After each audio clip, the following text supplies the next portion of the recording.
اور عمر عطا بندیال صاحب جو ہیں، جو ہمارے چیف جسٹس ہیں، جن کے اوپر اب بڑے الزامات لگ رہے تھے کہ وہ جس طرح سے عدلیہ کے معاملات چل رہے ہیں، عید کا دن ہے، میں کسی کی دل آزاری نہیں کرنا چاہتا، لیکن میں سمجھتا ہوں کہ اس سے مشکلات جو ہیں وہ چیف جسٹس صاحب کے لیے بڑھیں گی. ان کا ادارہ جو ہے اب ان کے پاس ایک ایسی دفاعی پوزیشن آ گئی ہے ان جج صاحبان کے پاس جن کو سائیڈ لائن کیا گیا سپریم کورٹ میں. جسٹس سردار طارق مسعود صاحب اور جسٹس قاضی فائز عیسیٰ صاحب، جو سپریم کورٹ آف پاکستان کے دو موسٹ سینئر جج صاحبان ہیں، اب ان کے پاس یہ اختیار آ چکا ہے کہ سپریم کورٹ کے پریکٹس اینڈ پروسیجر بل کے تحت جو از خود نوٹس لینے کا اختیار ہوگا وہ سپریم کورٹ کے 3 موسٹ سینئر جج صاحبان کے پاس ہوگا، اور chief justice of Pakistan justice Umar Ata Bandial صاحب کو سپریم کورٹ کے ہی 2 موسٹ سینئر جج صاحبان سے پرمیشن درکار ہوگی، ان کو پرمیشن لینی پڑے گی، اور وہ 2 جج صاحبان جو ہیں وہ جسٹس قاضی فائز عیسیٰ صاحب اور جسٹس سردار طارق مسعود صاحب ہیں. وہی 2 جج صاحبان جو عمر عطا بندیال صاحب جن کے بہت مخالف ہیں اور جن کو وہ بینچز میں نہیں بٹھاتے، اور ہمیں پھر بعد میں کہا جاتا ہے کہ جی وہ تو ایک عدالت عظمیٰ کا فیصلہ تھا. بے شک جج صاحبان نے جو بھی فیصلہ کیا عدالت عظمیٰ کا فیصلہ اٹل ہوتا ہے، بالکل ہوتا ہے، میں نہیں کہتا نہیں ہوتا، بالکل اٹل ہوتا ہے، اس میں کوئی دو رائے ہے ہی نہیں، کوئی مخالفت کی بات ہی نہیں ہے. لیکن یہ کہاں پر لکھا ہے کہ ایک آپ ایسا بینچ بنا دیں جس بینچ سے انتقام کی بو آ رہی ہو، جس بینچ میں جج صاحبان جو ہیں وہ باقاعدہ طور پر نظر آ رہا ہو کہ وہ کسی کے خلاف تعصب سے بڑے فیصلے دے رہے ہیں. اعجاز الاحسن صاحب اور منیب اختر صاحب، میں سب کی بڑی عزت کرتا ہوں، سپریم کورٹ کے جج ہیں اور انٹیگریٹی والے جج ہیں. ڈیفینیٹلی سر اتنی محنت کر کے کوئی جج بنتا ہے جس نے قانون کی کچھ 100-200 کتابیں پڑھی ہوں گی، قانون کے ایک جو ہے وہ آپ سمجھ لیں کہ قانون کا ایک لا جو ہے اس کو پڑھا ہوگا، اس کو ترجمے کے ساتھ سمجھا ہوگا، اس کے بعد اس نے اتنی محنت کر کے، اتنی اسٹرگل کر کے اس نے ہائی کورٹ میں جو ہے وہ بطور پریکٹسنگ وکیل وکالت کی ہوگی، اس کے بعد وہ جج بنے ہوں گے، اس کے بعد ان کو لاہور ہائی کورٹ سے یا کسی بھی عدالت سے، Sindh high court, supreme court میں تمام جو جج صاحبان ہیں، کوئی پشاور سے آیا ہے، کوئی کراچی سے کوئی جج بنا، کوئی سندھ ہائی کورٹ سے جج بنے، کوئی پشاور ہائی کورٹ سے بنے، کوئی بلوچستان سے بنے، کوئی پنجاب سے بنے. تو اسی طرح ہی ہے نا کہ پھر ان کو ریفر کیا جاتا ہے، پھر ان کو جج بنا دیا جاتا ہے. لیکن سر یہاں پر جو منصف ہیں، ان منصفوں کو بھی چاہیے کہ وہ آئین اور قانون کے مطابق فیصلے کریں. یہاں پر پرابلم یہ ہے کہ ہم اگر ایک ہی وہ سوچ بنا لیں گے اور ایک ہی طرز عمل کے ساتھ چلنا شروع کر دیں گے کہ جی ٹھیک ہے جی ہم نے تو وہ تعصب سے بھرے فیصلے دینے ہیں، اور پھر کسی کی اگر محبت میں فیصلے آئیں گے تو سر اس کا براہ راست نقصان ہوگا. یوسف رضا گیلانی کو جو till the rising of the court,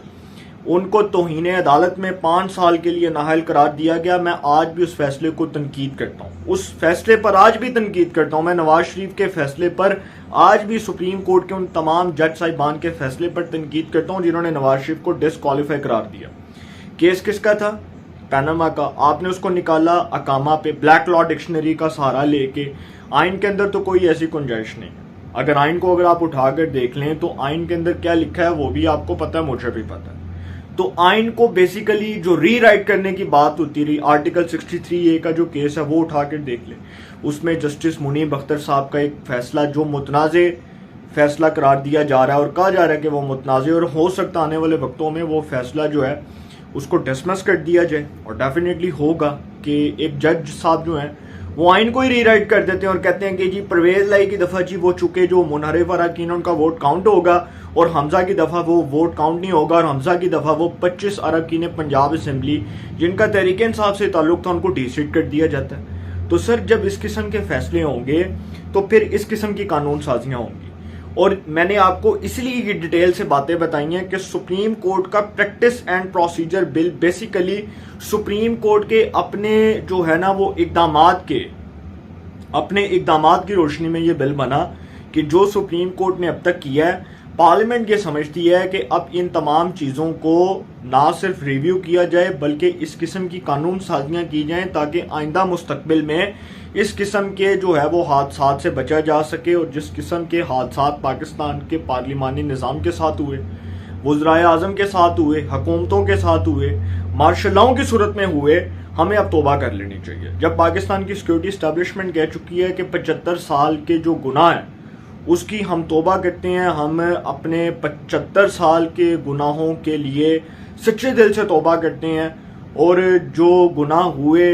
جن گناہوں کی انہوں نے نشاندہی کی اس پر اگر توبہ کی جا رہی ہے تو عدلیہ کو بھی چاہیے کہ عدلیہ اپنے معاملات پر توبہ کر لے. اور پھر جس طرح سے ہم نے جسٹس مولوی مشتاق کے دور سے اگر ہم شروع ہوں, جسٹس منیر, اس کے بعد جسٹس سجاد علی شاہ, افتخار چودھری, ثاقب نثار, آصف سعید کھوسہ, جسٹس گلزار اور اب جسٹس عمر عطا بندیال. تو سر جب ہم نے تاریخ سے ہی سبق نہیں سیکھنا تو پھر ہم نے سیکھنا کیا؟ اب تو ہمیں خود اس بات کے اوپر شرم آتی ہے بات کرتے ہوئے کہ عدلیہ کے اندر جو ڈیوائیڈ ہے یہ بیسیکلی ادارے کی ساکھ کو کمزور کر رہی ہے, ادارے کی ساکھ کو بڑی بری طرح متاثر کر رہی ہے, ادارے کی ساکھ کے اوپر ہر اس شخص کو انگلی اٹھانے کا موقع فراہم کر رہی ہے جو سمجھتا ہے کہ عدلیہ کے اندر ڈیوائیڈ ہے. سیدھی بات ہے, 7 ججز ادھر 8 ججز ادھر, 8 بھی نہ کہیں آپ بلکہ یہ کہیں کہ 1-2 سننے میں آیا کہ انڈیپینڈنٹ بھی, اور ہو سکتا ہے کہ آنے والے دنوں میں کوئی سیاسی کھڑاک ہو جائے, اور سننے میں یہ بھی آ رہا ہے کہ عید کے بعد کوئی بہت بڑی پولیٹیکل ڈیولپمنٹ ہو سکتی ہے. تو سر جو بھی ہوگا نا, اب ایک بات تو واضح ہو گئی ہے کہ اس بل کے تحت اب سو موٹو لینے کا اختیار عدلیہ کے 3 سینئر جج صاحبان کے پاس ہوگا, اور جسٹس عمر عطا بندیال صاحب جو ایک سائڈ پر کھڑے ہوں گے اور 2 جج صاحبان جو ایک سائڈ پر کھڑے ہوں گے. تو عمر عطا بندیال صاحب کے لیے جی پرابلمز کھڑی ہو چکی ہیں, اور میں سمجھتا ہوں کہ ان کا کڑا امتحان شروع ہو چکا ہے. اور اگر ابھی بھی وہ اس طرح کے فیصلے کریں گے کہ وہی ججز بٹھا کر بینچز بنا کر کہ کسی کی محبت میں گرفتار ہو کر, تو وہ ایک شعر تھا نا کہ پتہ نہیں کیا شعر تھا, تیری محبت میں گرفتار ہوئے, پتہ نہیں اس قسم کا کوئی شعر تھا, مجھے بھول گیا. تو وہی میں یہی بات کروں گا کہ اگر کسی کی محبت میں فیصلے آئیں گے تو سر پھر تنقید ہوگی, اور پھر تنقید بڑی کڑاکے دار اور بڑی کھڑاک کرنے والی تنقید ہوگی. اور اس قسم کے جب فیصلے ہوں گے نا تو پھر سپریم کورٹ کے پریکٹس اینڈ پروسیجر بلز اس طرح کے بنتے رہیں گے.